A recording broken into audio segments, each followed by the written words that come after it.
Okay, well, welcome.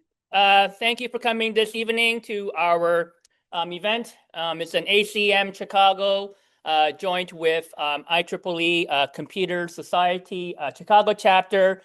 We'd like to thank Microsoft to be able to be here in this wonderful space today.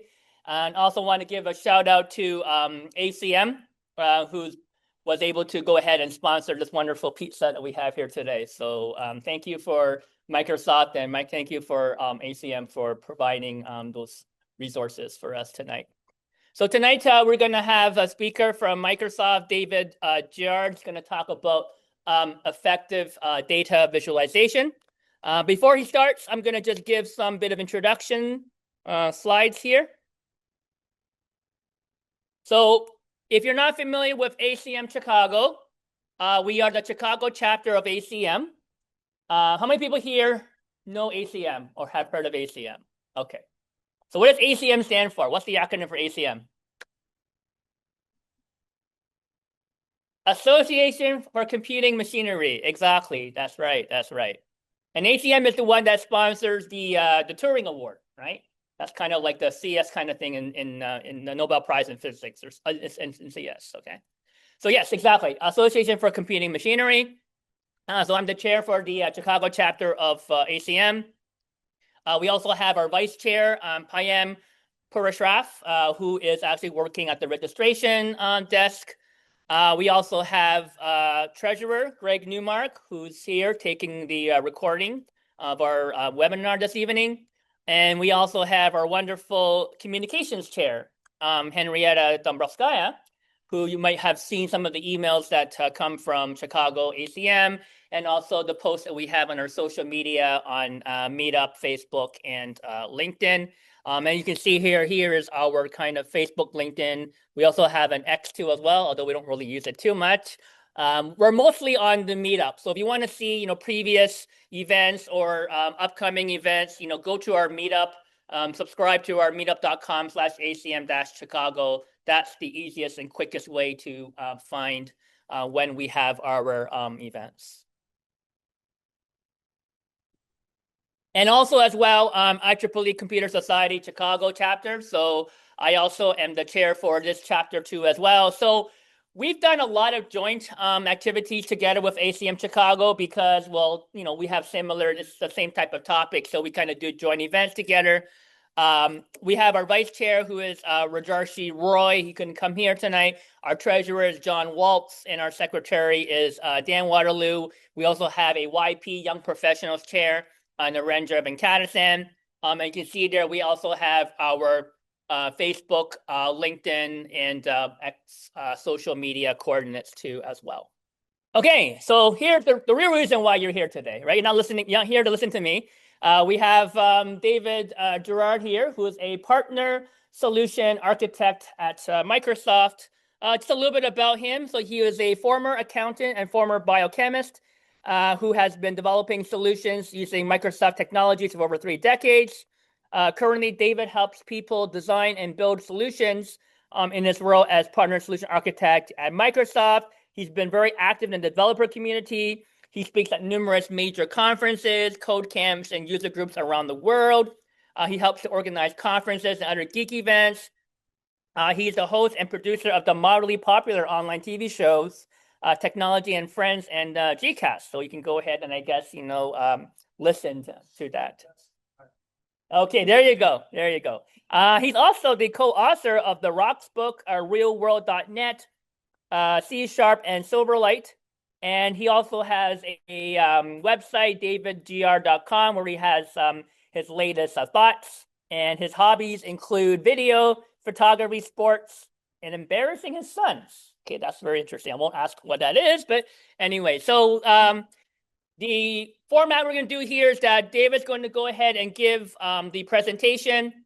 And then around probably 6:45 or so ish, then we will have Q&A. So Q&A from the audience and also from here in person. So for those that are online, if you have any Q&A, you can type them in the chat and we'll reach out to that after David finishes his presentation.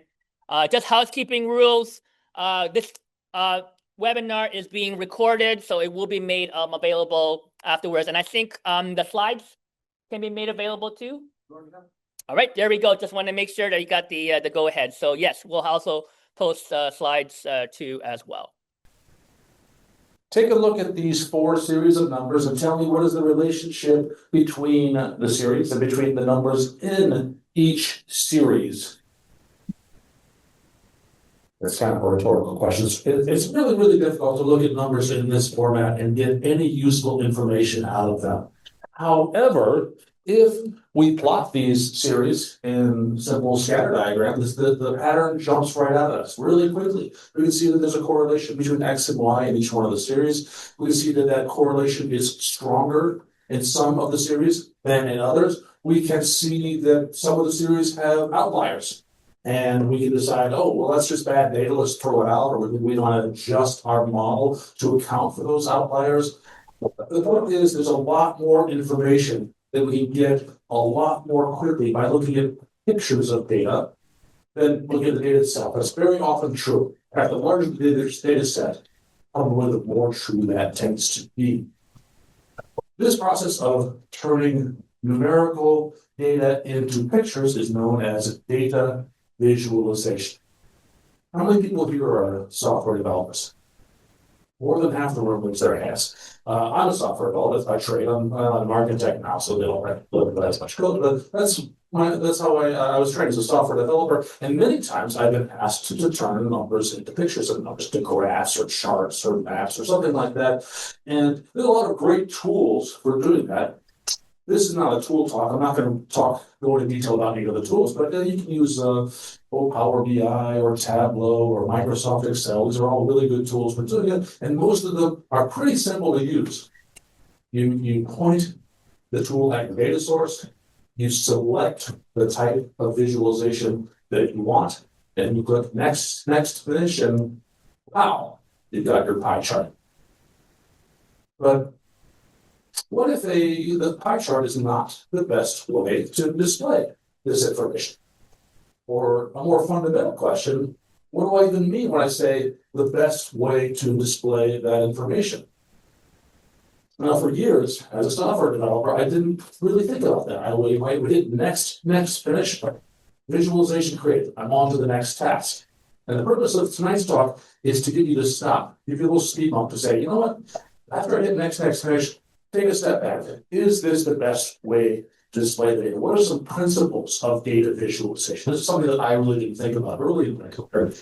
And it wasn't until I started reading the works of Edward Tufte. Edward Tufte is a retired professor at Yale University, and he defined a lot of the principles that I am going to discuss in this presentation. In fact, a lot of this book right here, The Visual Display of Quantitative Information, that was written about 30 or 40 years ago. It's still really relevant today. I encourage you to pick it up. But what the first thing that Dr. Tufte did was he looked at pictures, at data visualizations that spoke to him. He tried to figure out why they were so good, come up with some reasons why. And so here's one right here. Obviously not done by a computer, it's hand-drawn, but this is a train schedule. This is a train schedule for trains in France I think it was in the 1900s, but it doesn't really matter. It's on the left side, on the y-axis, you can see the names of the train stations, the cities where the train would stop, and along the top are the times of the day, from 6 a.m. to midi, which is noon in French, to 6 p.m. to midnight, back to 6 a.m. It's a 24-hour period, and these diagonal lines represent the routes that each train takes. So, for example, this line right here represents a train leaving Paris a little bit after noon, it is noon, and arriving in, Lourdes, at about 6 p.m. Pretty simple. Took 30 seconds to explain that, and this isn't a perfect visualization. There's some flaws in it, but it's simple. The simplicity is strength. I think the airline people that are creating airline schedules would probably learn a thing about simplicity from something like this. Here's another one. The strength of this one is that we've got multiple series plotted on the same axis. In this case, the axis is time. So what we have up at the top, let's see, what we have here at the bottom is the wages paid to a mechanic in London for a period of about 300 years, every decade for about 300 years. And you can see they sort of trended upward. They did trend upward over this period of time. This bar chart in the middle, this is the cost of a bushel of wheat in London during each of those decades. And so basically the cost of commodities versus the cost of labor. And you can see that also is trending upward, but it's a lot more volatile. The cost of commodities is a lot more volatile than the cost of labor. And for a clue as to why that might be the case, along the top, we have the monarchs that were reigning in England during each of those periods. And so the monarchs had an impact on the cost of commodities, but not on the cost of labor. Probably had something to do with the wars that those monarchs were waging at the time. When there's a war going on, your salary doesn't go up, but the cost of bread goes up. And at peacetime, it tends to go down, but your salary is virtually unaffected by the cost of commodities. Not totally unaffected. There's still inflation here. But we can make that because of this fact that it's these three series. We can make these assumptions about it and conclusions about it, which we can then test because they're all plotted on the same axis, in this case, time. This is geographical data, obviously. This is from census. Maps are great for displaying geographic data, but it's also numeric data. This is the population of each county in the United States during the 1960 census. And the reason there are two maps is that the bottom map represents the percentage of high-income families in each county. There's a lot of data. There are thousands of counties in the U.S. So the darker shades of green mean that there's a high concentration of high-income families in these counties. Up here in the Northeast, you see it pretty well. And in Southwest California also was doing really well. Similarly, the light green means there are very few high-income families. Red is just the opposite, just low. Same thing with low-income families. Dark red indicates counties that have a high percentage of low-income families. Light red means it's very few low-income families. So again, 30 seconds of explanation, and you can just glance at this and see, looks like, the southeastern United States was not doing too well in the 1960 census. Northeastern was doing really well. What's interesting to me is the state of Michigan. I grew up in southeast Michigan. Right there.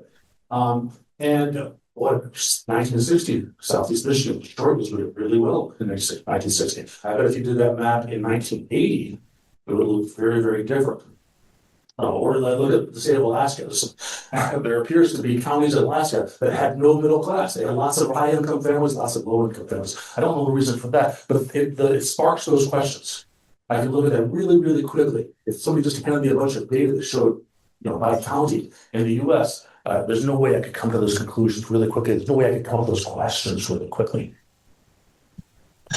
And then there's this graphic. This is Edward Tufte called this the best visualization ever created. And this is another hand-drawn one that was created by a French engineer named Charles Menard in the 1900s. He actually created the 1800s. It represents, it was created at the end of the Napoleonic Wars. It actually represents the advance on and retreat from Russia by the Emperor Napoleon near the end of the Napoleonic Wars. It's actually a map. On the far left side of the map is the Polish-Russian border. On the far right side of the map is the city of Moscow. The lines, the tan line at the top represents the route that Napoleon and his men took as they marched toward Moscow, and the black line below that is their retreat away from Moscow back into the rest of Europe. The width of each line is proportional to the number of troops that Napoleon had at each point in time. So, looking at this map, you can very clearly, very quickly see what a disaster this campaign was for Napoleon. Does anyone know why it was such a disaster? Especially in the winter. Winter was a big factor. How about you? Just looking at the graph, it looks like most of the troops were lost on the way to Moscow, and then the same amount left. Yeah, yes, that's true. But why? Didn't Russia burn their supplies as they retreated? That is the main reason here. That's a good example. Are you a basketball fan? Sure. Sure. I'll be one for a prize. Yes, my friend at McDonald's gave me these banners. They're the McDonald's All-American high school basketball game banners here, East and West. There we go. I'll give you one of each. Yeah, listen, what happened. So Napoleon's assumption was that he would overwhelm his enemies with superior numbers, which is how he conquered the rest of Europe. But the Russians did not engage Napoleon directly in battle. What they did is they retreated, and as they retreated, they destroyed their livestock and their crossing and their buildings. They left scorched earth in their path. So Napoleon ended up losing far more men to starvation and disease and freezing and desertion than ever did the Russian bullets. It was devastating. And that's why that tan line gets more and more narrow as he marched eastward. You'll see that he entered Russia with about 500,000 men. He had barely 100,000 when he finally got to Russia or got to Moscow. That 80% attrition is very clear in this visualization. The way back was even worse. And somebody said the way back, because this was a brutally cold winter, temperature down here is shown on the dates during the retreat. And it reached a low of December 31st, negative 31 degrees, which could be Celsius, could be Fahrenheit, but it doesn't matter. It's negative 31 degrees. It was a brutally cold winter. And so he had barely 10,000 men when he finally made his way back into Poland. Just a devastating thing. And I think you can see why Tufte loves this visualization, because even without a lot of ink, there's some text at the top that describes this. It only took me a minute to describe it. You can see on a single image with just a little bit of ink, he managed to show number of troops, position of troops, direction of movement, time, and temperature. There's a lot packed into a small space in this visualization. What a guy, right there.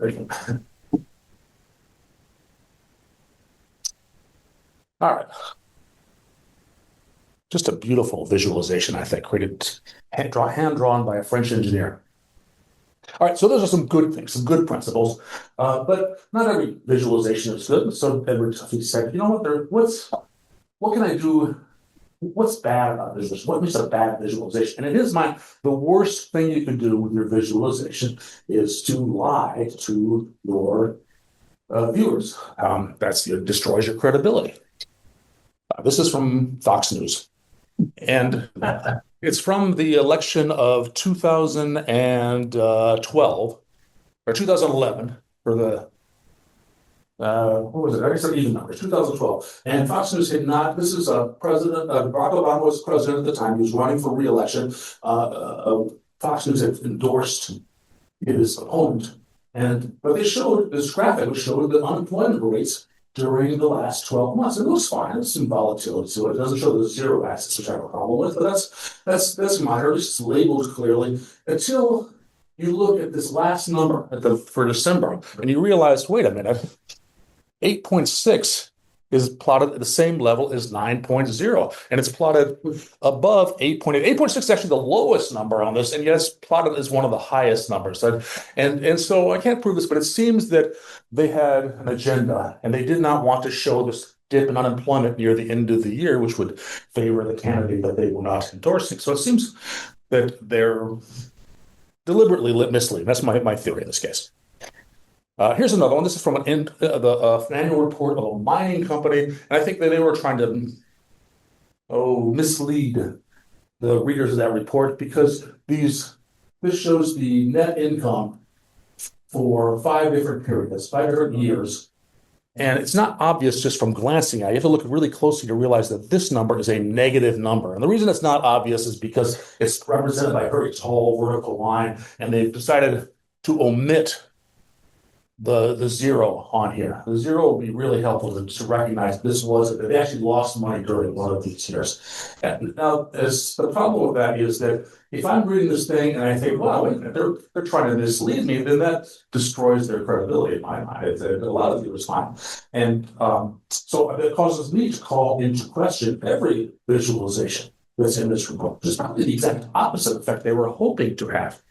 And I had the name of this company. It's a mining company, and I don't think it exists anymore. So maybe they got their comeuppance at some point. David? Yes, sir. Maybe the people online can't hear you. So I don't know if the mic is, the mic's working. You guys can hear, but they can't hear you online. Okay. Why don't you turn on the microphone right there? And then that will pick up. That's probably what's happening. Oh, I have the audio here. You don't have the microphone on? No, audio's working. But Audio? it's using now, it's using my laptop mic. Are there any questions? Yes, sir. You have a favorite verse visualization? I do. I'm going to get to that later. Oh, okay, you can hear fine. Okay, it's fine. No All worries. right. You're good. Question was, do I have a favorite worst one? I have a picture of it later on in the presentation. All right, let's see. What's another one here? We're going to go back to click on. There we go. All right, here's another one. This one, so that's what I think they were delivered. This one I don't think is. This was from the New York Times in 1978. And here's another history lesson. You probably didn't know you were going to get a lot of history lessons in here, but you are. In the 1970s, we had an energy crisis. And the reason we had an energy crisis is because we were all driving these gigantic automobiles. They had very low miles per gallon, but they had really nice Corinthian leather. That's pretty much all they had going for them. And this is, so the United States government stepped in and said, you know what? We're going to run out of fuel. We're too dependent on foreign gasoline, foreign oil. And so we want to encourage the auto companies to make and sell more fuel efficient cars. And they set goals. They said, okay, next year, add up all the cars that you sell times the number of miles per gallon of each car, divide that by the number of cars, and that number had better be X or lower. If not, there will be penalties. That's pretty harsh. That was tough for the auto companies to take. But the good news was they implemented a little bit each year. That's what this is showing here. In 1978, that number was 18 miles per gallon. In 79, it was 19, then 20, 22, 24, etc. That number got bigger as time went on. That's what this graphic is trying to show. I have one problem with this graphic is that the years aren't evenly spaced apart, but that's not my big problem. My big problem with this is that this number, 27.5 miles per gallon, yes, it's bigger than 18, and yes, this line here is bigger than the line that represents 18, but this line is way, way bigger than it should be. This line right here, it isn't proportional. And you could argue, you know what? This graphic, it does show the direction of change. The lines get bigger if the number gets bigger. So what if the magnitude of change is off by a little bit? But, is it off by a little bit? How much is off? How do we even measure that? And that's another contribution of Edward Tufte, is he came up with my favorite statistic, the lie factor. And lie factor is very simple. It's just the size of the effect shown in the graphic divided by the size of the effect of the data. It should be the same. If something doubles, if the number doubles in size, then that picture that represents it should also double in size. And for this particular graphic, let's look at it here. The data increased 53%, 18 to 27 and a half. That's significant. That's a lot. But that line increased by 783%. So the magnitude is not off by a little. It's off by a lot. This thing is lying to you almost 15 times over. Now, I said that I didn't think this was deliberate. I can't prove it. I don't know, but there might be another motivation for them to display this thing other than just deliberately lying. So, anyone have a theory on this? Yeah, great. I'm just wondering if anybody ever tried to take the perspective, like you're looking into the distance of the road, and try to correct for the perspective and see how far off it is then. Because yes, the line in the past is smaller, but it's further away. I think you're onto something. That's my theory, is that they wanted to make this thing look like perspective. They were more concerned with making it look pretty than they were making it look accurate. And that's a problem, because I want, from my news sources, I don't want pretty. It's okay for it to be pretty, but it shouldn't be wrong at the cost of ugliness. Correctness should take precedence over this. So I think what happened here is that the person that created this visualization didn't know anything about statistics, didn't know anything about the automobile industry. They took it away from the news department, from the automobile department, and they handed it off to the graphical department. An artist created this. And that's the problem here. So whatever their motivation was, it's still wrong. It's still lying to us. And that's a problem. Maybe we can measure it with this 14.8% thing here. Yeah. Oh, by the way, I see people taking pictures of slides. I'm going to give you all these slides. And in fact, there's a QR code at the end where you can just grab the URL of these slides. I might do one of the microphone glass and see. Oh, okay. All right. I thought you were paparazzi. Oh, no, sorry. I really- No worries.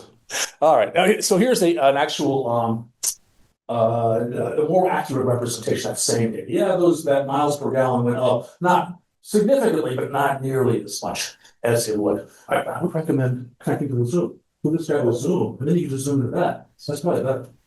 I don't know how you get that though. But I'll look it up yet. All right. All right. We had somebody for folks online. Somebody here was vision impaired, and they were trying to zoom in with their phone, but they're going to use the Zoom. That's one more. Technology can be awesome. Sometimes it sucks, but sometimes it's awesome. Yeah, I agree. It's been good to me.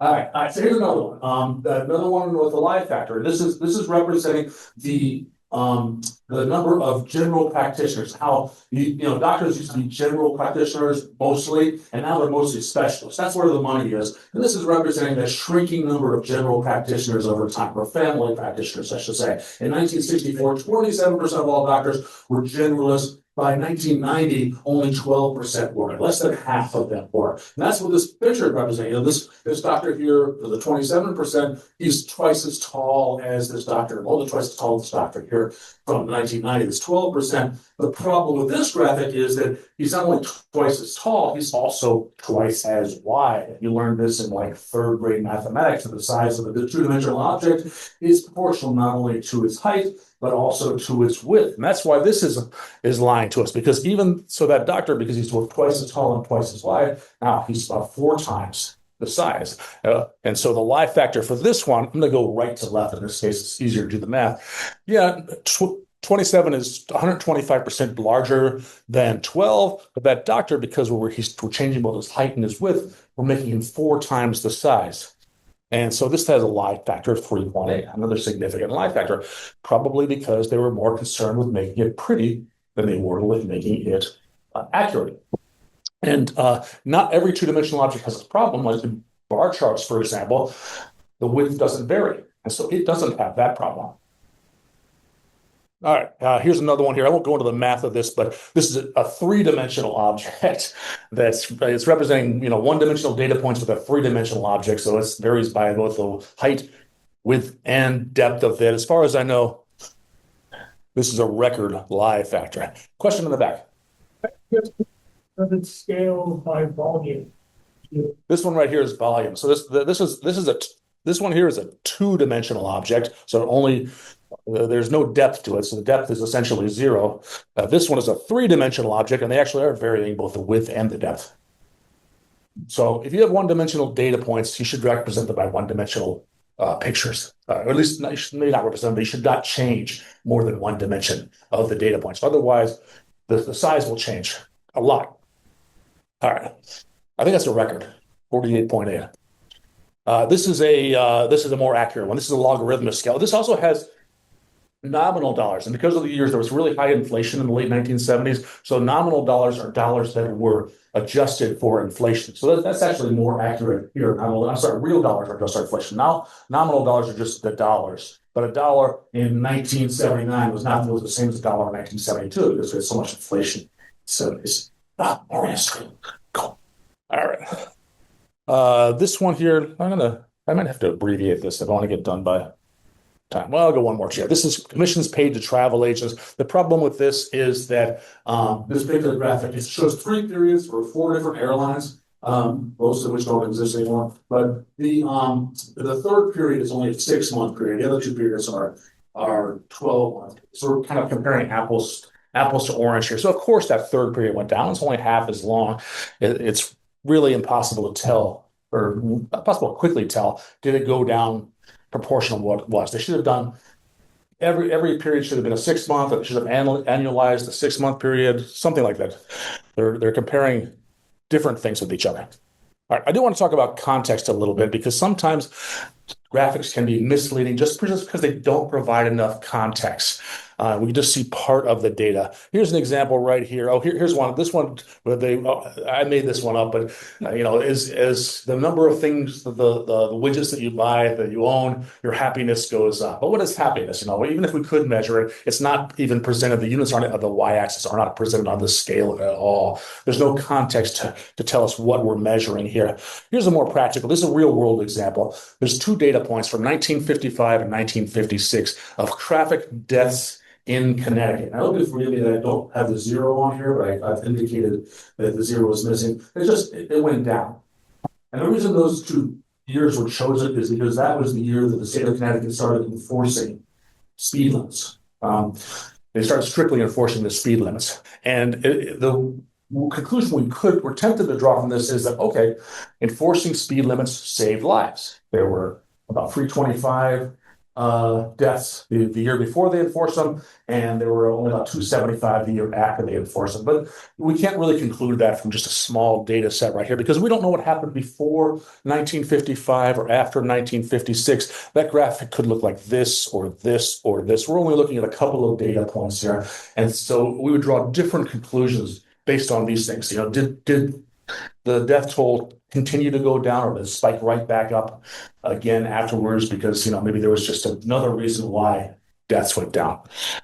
So I went and got the actual numbers here for the state of Connecticut, and you can see that up until 1956, traffic deaths were trending upward in Connecticut, and after they enforced these, here's the two data points we saw before, they went down and they continued to decrease. So this context provides much more strong evidence that, yes, driving slower, forcing people to drive slower does save lives. It seems intuitive, but we want real data to emphasize that. Here's some more data, some more context. These are the states that surround Connecticut: New York, Massachusetts, and Rhode Island. And there's and you can see that after 1956, Connecticut was the only one that had a significant decrease in traffic deaths. The other ones were not enforcing the speed limit. So here's even stronger. This context provides a lot more evidence of the conclusion that we were tempted to draw before. All right. So that whole section that I talked about, graphical integrity, here's just a summary of it.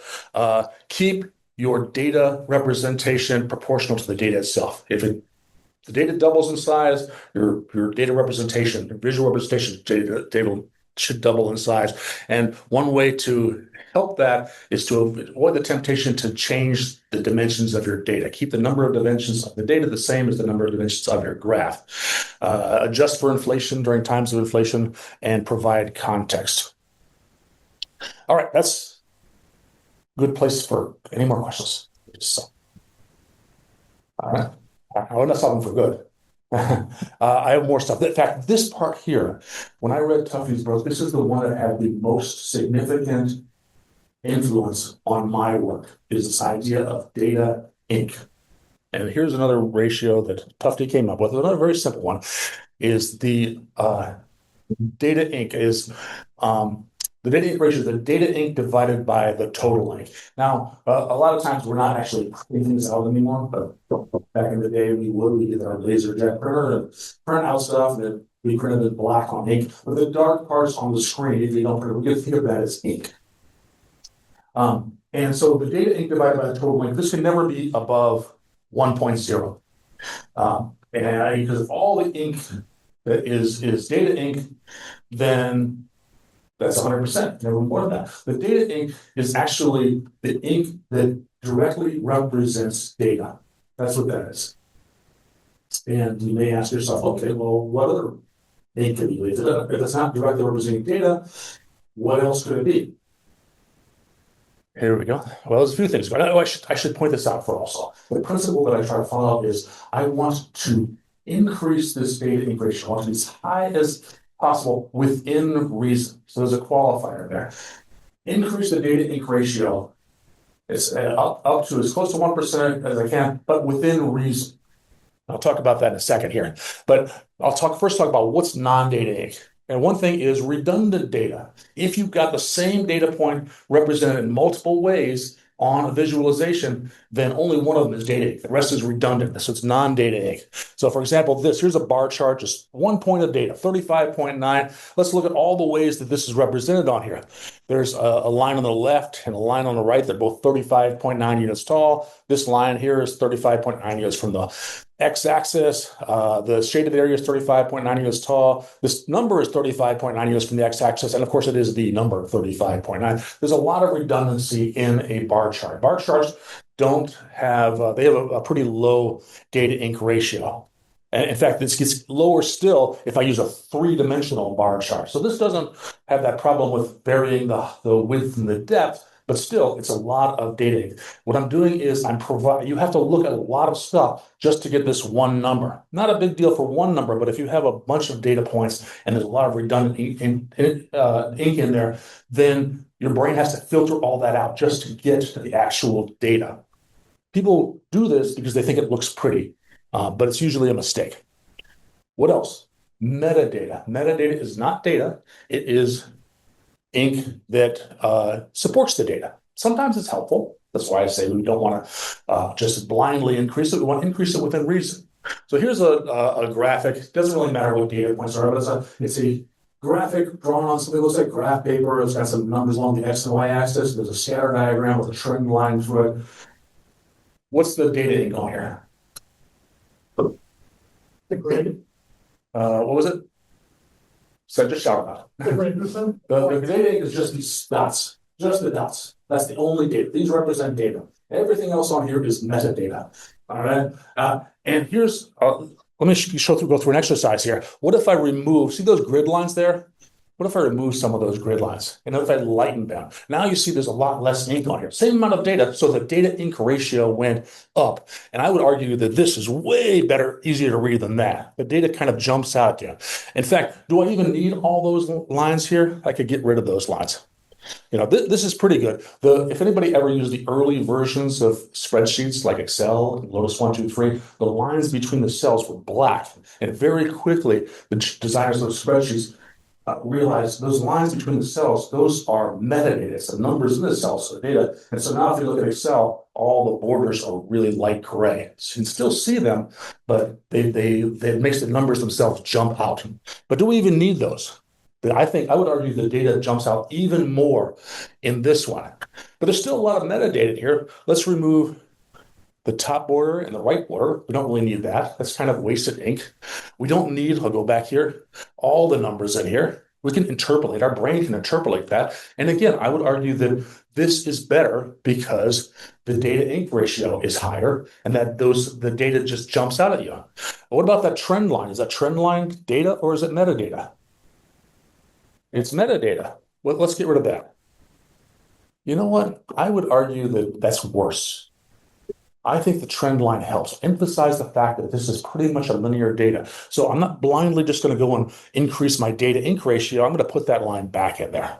So that's why I say this is an iterative process. I want to increase that data ink ratio within reason. And this is what really affected my work. As I started, people would come to me and say, hey, we got this spreadsheet. We want to replace it with, SQL Server and a web front end. But I want it to look just like Excel with all the grid lines and everything like that out there. But do I really need all those grid lines? That's a lot of extra ink that you got to filter through. Maybe you got to pull some of that stuff out. Let's see that. Let me show you what it would look like with a less busy interface, and so the users can focus on the data. And so I started doing stuff like this and thinking about the ways that I was representing data. All right, there's another one here. This is by Linus Pauling. Linus Pauling is a hero of mine. I have a degree in biochemistry, whatever that is. But Linus Pauling has a Nobel Prize in both chemistry and peace. The only man to have a Nobel Prize in both those things, which was really amazing. Maybe it's physics and peace, now that I think about it. No, it's chemistry and peace. Anyway, but he got it. You see, he doesn't have the grid lines. He just has little plus signs when he's measuring atomic number versus atomic volume. But we can improve on Linus Pauling, Nobel laureate. We don't need those plus signs. They're still really important. But those trend lines are really important because those represent the shells that electrons take. Once you bump to another shell, we get a change in the behavior of it. So if we remove those trend lines, this is a higher data ink ratio, but it's not nearly as good. Put them back, and then we can remove, some of the numbers on here to improve the data ink ratio. It's an iterative process. Just increase that data ink ratio within reason.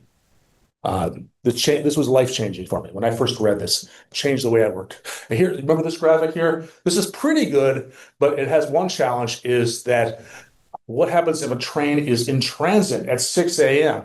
Now your brain has to, I've got another speed bump for your brain. I have to go here and then over here to figure out exactly what it was. And I can actually improve this graphic by adding like the first 8 hours or 12 hours again, which adds a lot of redundant data. It does decrease the data ink ratio, which I said was bad, but I said within reason. It's okay sometimes to do it if it makes it a little bit easier to read. And of course, now that you know something about data ink ratios, you can think, well, we don't need all those grid lines. Let's get rid of some of those and kind of offset it with something else. So within reason. All right, so this is the principles of this section. Number one, think about the data you're showing and show that data. That's your number one job, is to show that data. And so think about the data ink ratio. What's non-data? And start getting rid of the non-data, get rid of the redundant data, get rid of the metadata. And every time you do that, take a step back and think, is it better? Is it worse?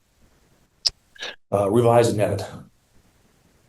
All right, let's see. We're at 6:45. Do you want tell me what you want me to do? Can jump. I've got like another half hour worth of material here, but I can jump to my conclusion or go to questions. You can do another 5 more minutes. Okay, let's jump to the conclusion here. Let's see. Well, I'll show you. So this is vibrations here. This is. Let me go through this. I'll just show you some things here. This. I don't. Well, I'm going backwards. Here we go. I'm not a big fan of legends. We used to have, when we had black and white printers, we used to have to do like, oh, look at this.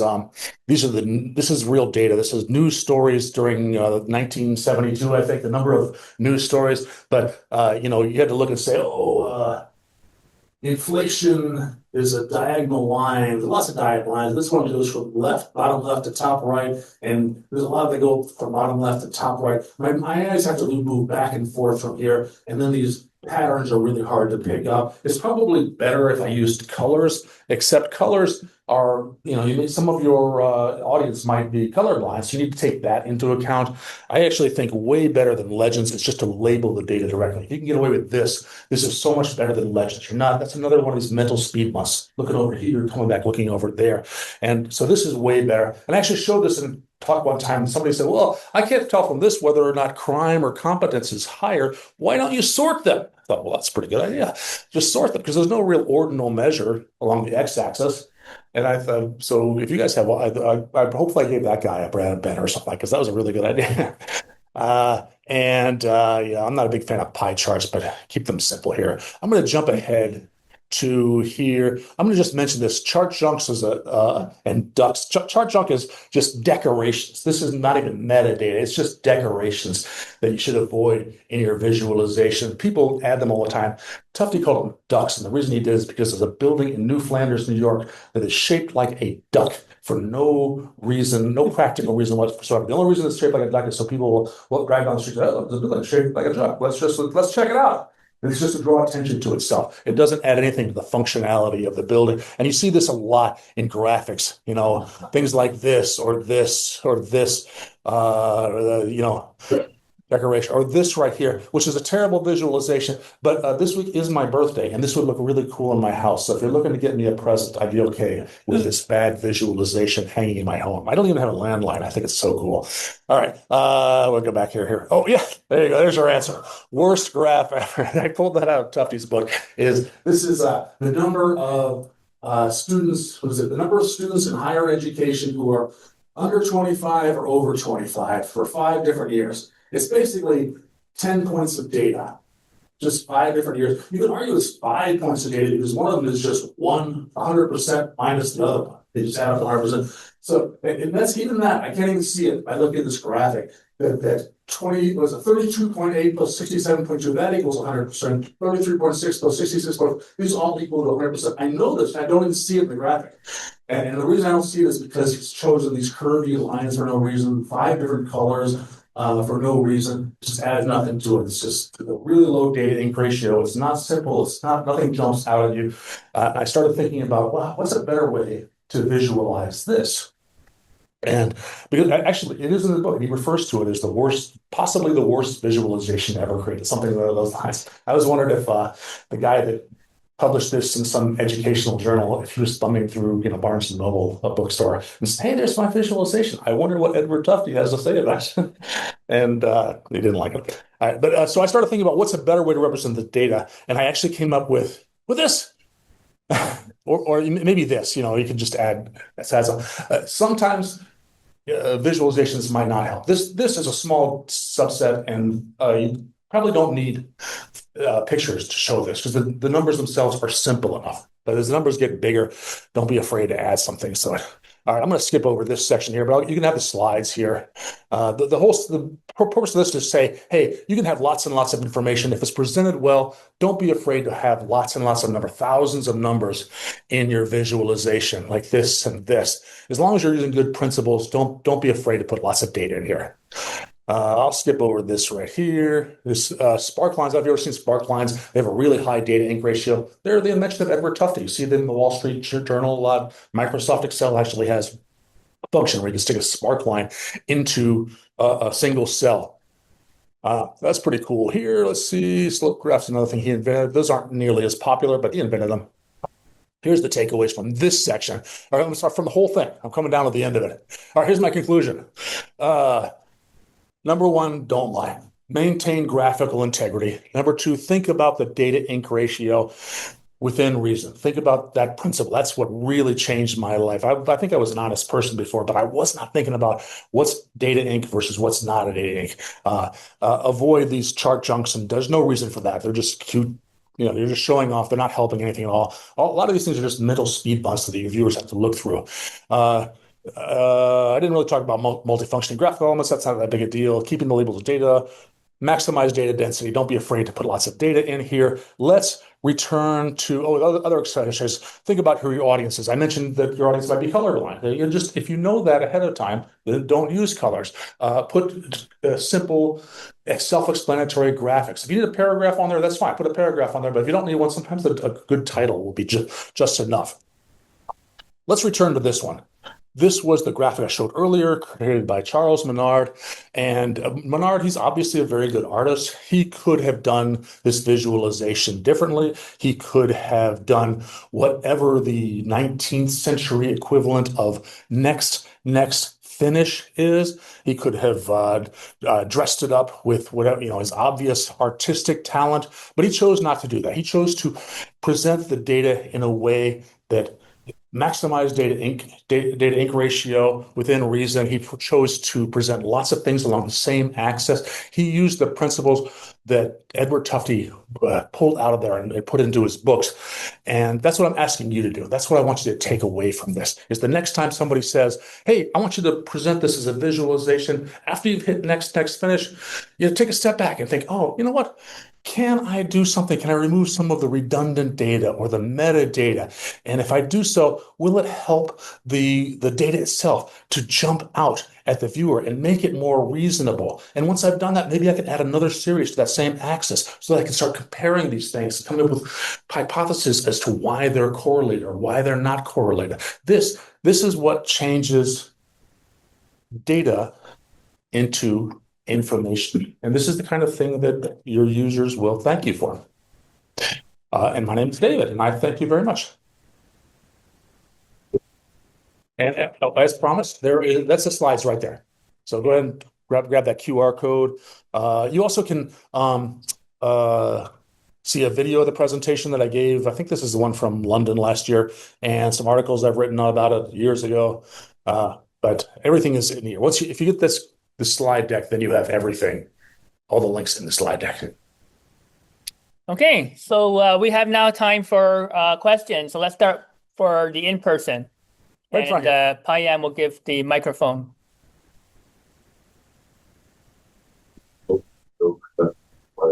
one with the car crashes. That's Connecticut. Yeah. So I know by looking at that chart, you had no idea about it. You just saw the data, and it just right where you circle where the laws had changed, it was at its apex and it decreased. If you just look at that chart, it looks like people like either were anticipating this law coming, so they just went crazy and were just crashing. That's why the highs went up. The law started, they came back down. Like that's what it looks like. But that's not the case. That's crazy. Like it's. Oh, I don't know. I wasn't even alive in No, yeah. 1956. I wager, probably nobody in this room was. But so the point is, I can't prove that my conclusion after looking at the context is now I have stronger evidence that those enforcing those laws decreased the traffic death in Connecticut. But yeah, there could be other explanations that aren't on this. But it did bring up those questions for you. Yeah. And so that's the power of it here. Is it starts to ask more questions. You know what? I need a little bit more data. What else was going on in Connecticut at the same time? Most likely it was like, I'm assuming that there were a lot of fatalities, but then they released the law and then it just went down. Open to I don't know. Just like like the people that they eat a lot to gain weight right before their New Year's resolutions, so they can maximize the difference. the put the seatbelts. Let's go. But that's terrible because there were fatalities. Right there. Yeah. No, so you have the next question. Yeah. That's fair.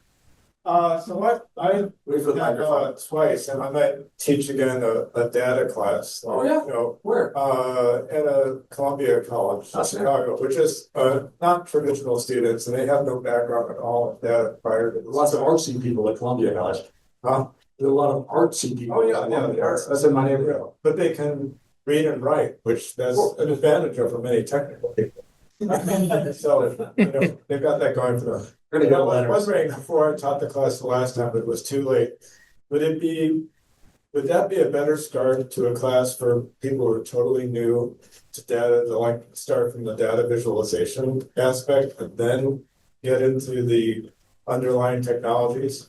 Well, that's a good question. Is it better to have give this information to people as they're starting out than if they're people that have been doing it wrong for a while? That's usually when I give the talk. I go to technical conferences, and there are people in the same spot I was 20 years ago when I read this book, that they're not thinking about it at all. They're building visualizations and they're making the mistakes. But maybe it's better if we give them this information right up front. It's an open question. I'm not sure that as I say it out loud, I'm thinking maybe you're right. Maybe it's best, just as you're starting to learn how to present data, that you learn how to present the correct way, rather than wait for them to do it wrong for years like I did. There's a couple of sorts in my class, and it was probably about more. But that's really very great. Yeah, question right here. And then we'll go for a question online after him. Okay. Thank you. Could you recap a little bit what you meant by multifunctional then? Oh, I didn't even go over that at all. The question was, can I show the multifunctional stuff? And yes, I can. Help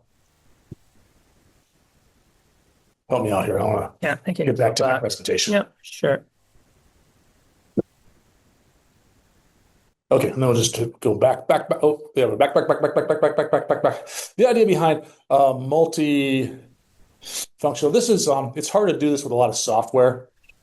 Here we go. This is multifunctioning graphical elements, but there's some people that are very creative about this.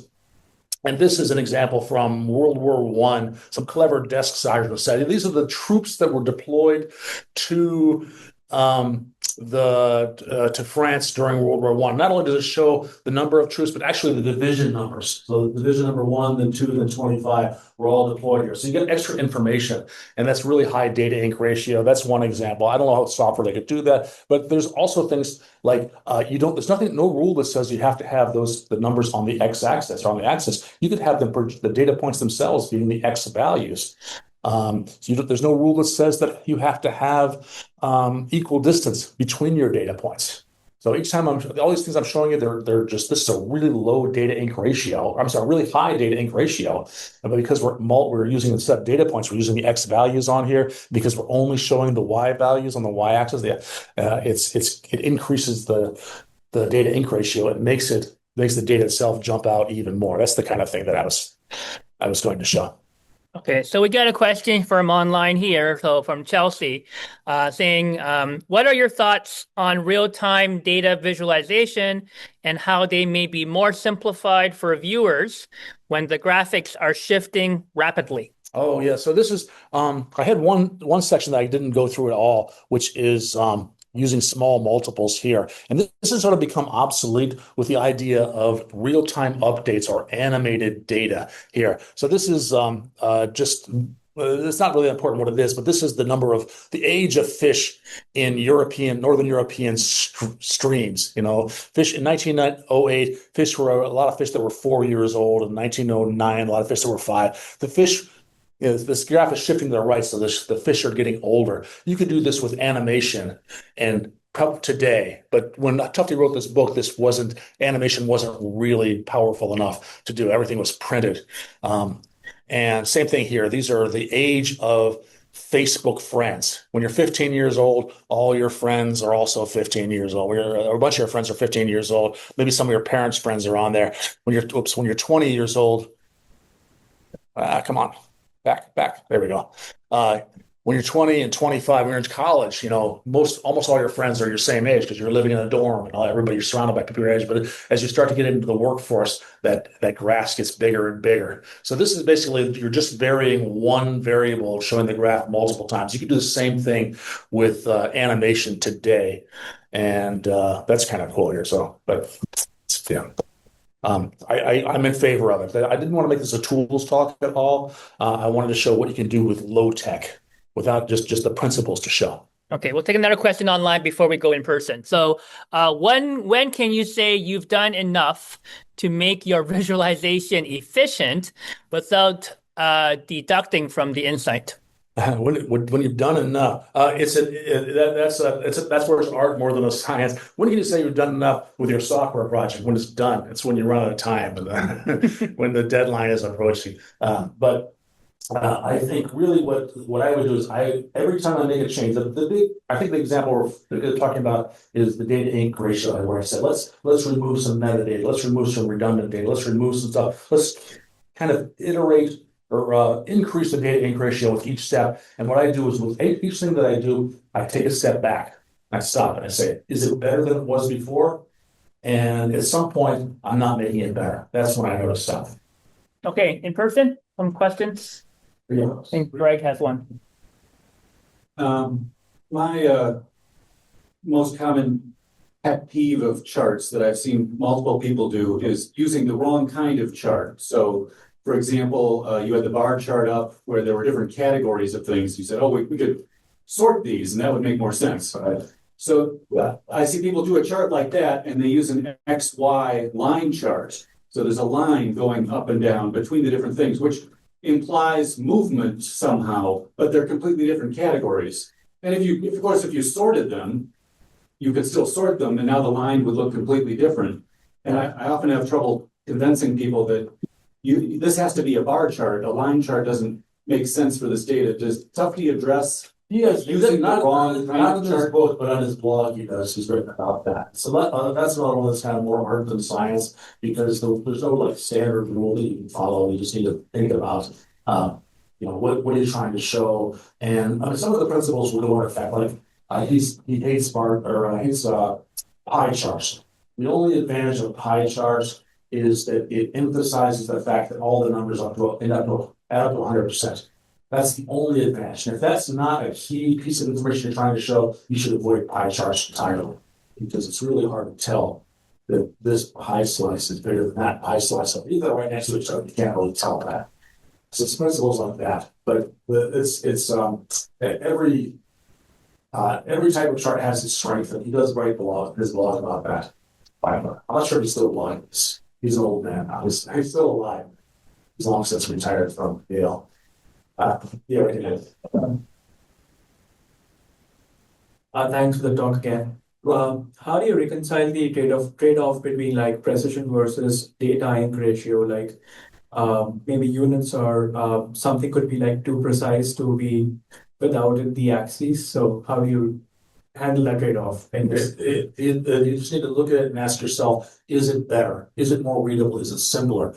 The best graphics, you can look at them and quickly pull information out of them that way. If it's too busy, I think I had one chart with a pie chart with just 10,000 slices on it. It's almost impossible to read. And in those ones, Sorry, I'm over back. Okay. So I think it's back over here. Like this one has a lot of data in it. This one right here, weather data, and that's okay. I can read it, and it jumps out at me really quickly. It's along the same axis, but there are other ones. I think it's back here with I can't find it now. This one, yeah, this and this, where there's just too much information, and you need to just take a step back and consolidate that. And your brain has to do that. And a lot of that, I mean, people are. Think about your audience, think about the way they think, what kind of information. This is another thing where tools can help you, because with tools like Power BI, you can drill down into more detail. And so it's probably if you had something like this, you really wanted to show it, you probably want to consolidate, put all the Android together, all the iOS together, just have two regular, maybe iOS 4X, 5X, something like that. Just have half a dozen ones. But if they really want to get down into the version 5.0 versus 5, you drill down. It's just that. Yeah, I think pie charts are good for market share, like showing the dominance of something else for If you're trying to, the comment was pie charts can be good for market shares, because market shares, you do want to add up 100%. But if that's not your primary goal, avoid pie charts, and there's also one called a donut chart, which is pie chart, a hole in the middle. And the reason people do it because they get cute. They want to, oh, this looks cool. I'm going to press my boss with this. No, don't do that. These are all this extra ink is just distracting. It's a mental speed bump. Any questions from online? Anybody from online? I don't see any more questions, but if you have any more questions, you can type them in the chat, but we'll go for in person. This is more maybe a statement, I don't know if it's a question, but you mentioned this in the beginning, that you take a step back and you see adopt you seeing what are the principles that makes a graphic tell you something. And another thing you said is like when you look at the graphic, like you want to see what type of questions are kind of sparking, what type of question this graphic is sparking. So is that something you think about kind of when you look at what you've done and you're done, you like see, okay, what type of questions will I get like people thinking about? Absolutely. I think the point you're making is that your graphic is trying to communicate something to the viewer. Think about what that message is, and does that graphic deliver that message to them? And it's possible. The thing that you've been hired to do is to lie. That's sometimes a job description.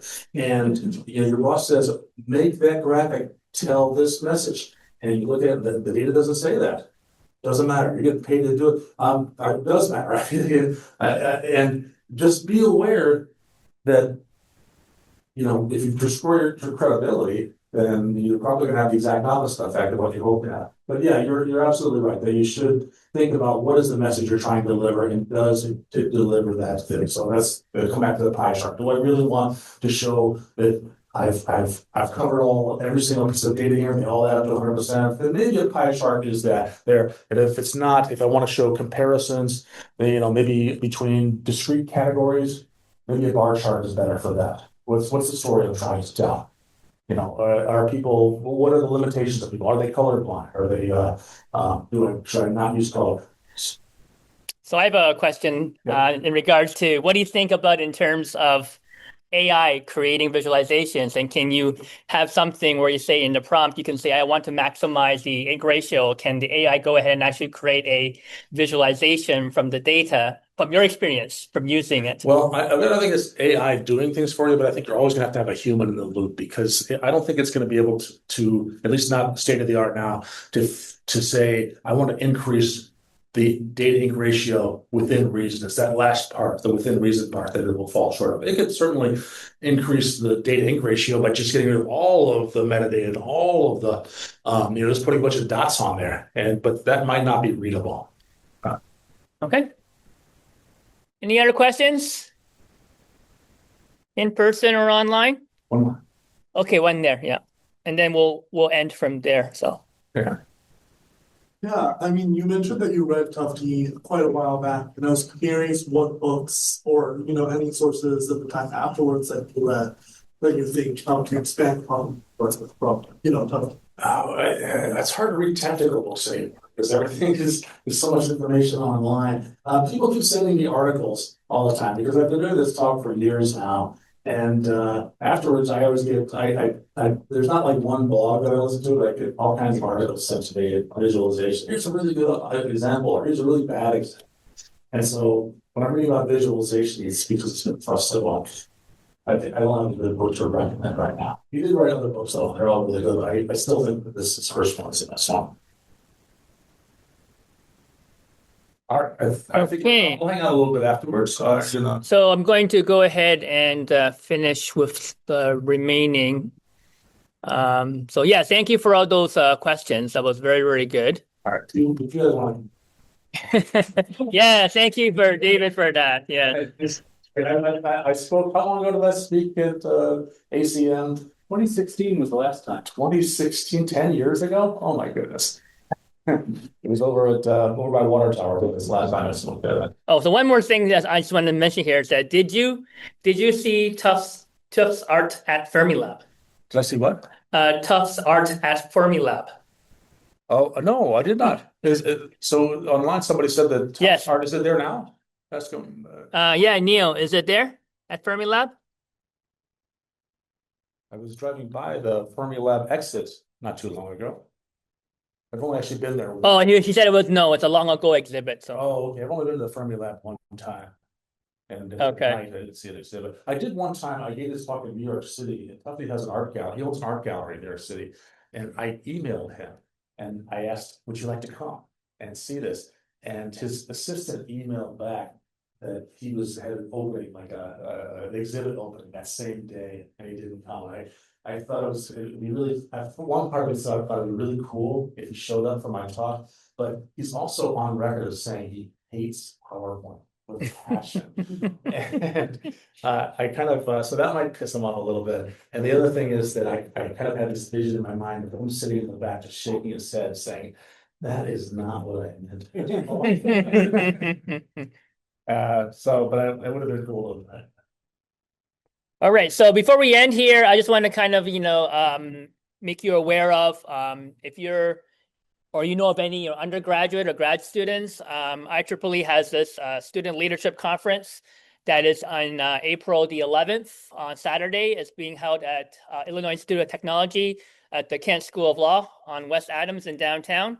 So there are 3 competitions. They're still not too late to join if you want. The deadline is March the 14th. So if you have a team of students, you can do a paper competition, there's an ethics competition, and there's a Shark Tank pitch competition. And all these 3 competitions, we're giving away $3,000. $3,000? Yes, worth of cash prizes. So if you, win or so, you can get maybe up to like $800 or something for cash prizes.